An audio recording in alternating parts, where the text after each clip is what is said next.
ကောင်းမွန်တဲ့ဘဝအသက်20မှာကိုအသက်30ကြာရင်ဘယ်လိုနေမလဲလို့တွေးကြည့်ဘူးလေဝင်ငွေမဆိုးတဲ့အလုပ်တစ်ခုရှိမယ်ပျော်စရာမိသားစုရှိမယ်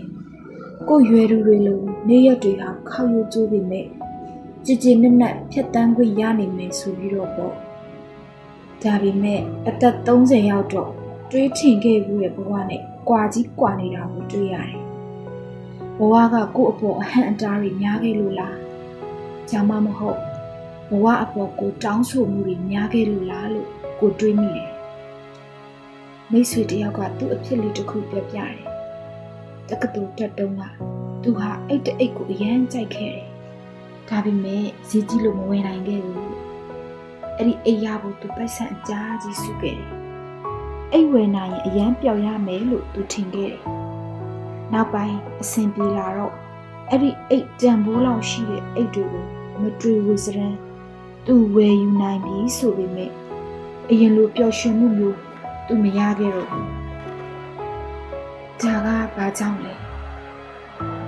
လူရဲ့အမြင်ပြောင်းသွားလို့ပျော်ရွှင်တဲ့စံနှုန်းပြောင်းသွားလို့ဖြစ်တယ်အကောင်းဆုံးဈေးအကြီးဆုံးကိုမှရကျင်တော့လို့ဖြစ်တယ်မရနိုင်တဲ့အရာကအမြဲအကောင်းဆုံးဖြစ်နေတတ်တယ်ဆိုသလိုပေါ့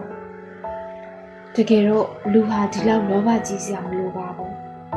ကိုနှစ်သက်တဲ့အလုပ်တစ်ခုရှိတယ်ဆိုရင်ဝင်ငွေသိမ့်များလဲကိစ္စမရှိဘူးလေတကယ်လို့တယောက်ယောက်ကကိုစစ်စစ်မှန်မှန်နစ်ကကချစ်နေတယ်ဆိုရင်နေရက်တွေရိုးရှင်းလဲကိစ္စမရှိပါဘူးတာမန်ရိုးရှင်းတဲ့လူတယောက်ဖြစ်ရတာတိတ်ကောင်းတယ်လို့ကိုထင်တယ်ဒီနေ့ထမင်းသုံးနဲ့လာစဉ်ပုံမှန်ဝင်နေရှိတယ်အလုတ်ကအပြန်လာပူပူနွေ့နွေ့ထမင်းဝိုင်းကစောင့်နေတယ်ဒါတွေဟာလည်းပျော်ရွှင်ချမ်းမြေ့ခြင်းပဲဖြစ်ပါတယ်ကိုယ့်ကိုဘယ်လိုဘဝမျိုးဖြတ်တန်းခြင်းတလဲလို့မေးလာခဲ့ရင်မလိုအပ်တာကိုနဲ့အလန်းဝေးတာတွေမတန်တဘူးကိုနဲ့မသက်ဆိုင်တာတွေကိုတွားအားမကြဘူးကောင်းမွန်တဲ့ဘဝဆိုတာကိုပိုင်ဆိုင်ထားတာတွေနဲ့ပျော်ရွှင်စွာတိတ်ဆောက်ခြင်းပါပဲလက်ရှိအချိန်ကိုကောင်းကောင်းမွန်မွန်ဖြတ်တန်းနေလုပ်စရာအလုပ်ရှိတယ်ချစ်ခင်တဲ့သူရှိတယ်တအိမ်သားလုံးကျမ်းပါတယ်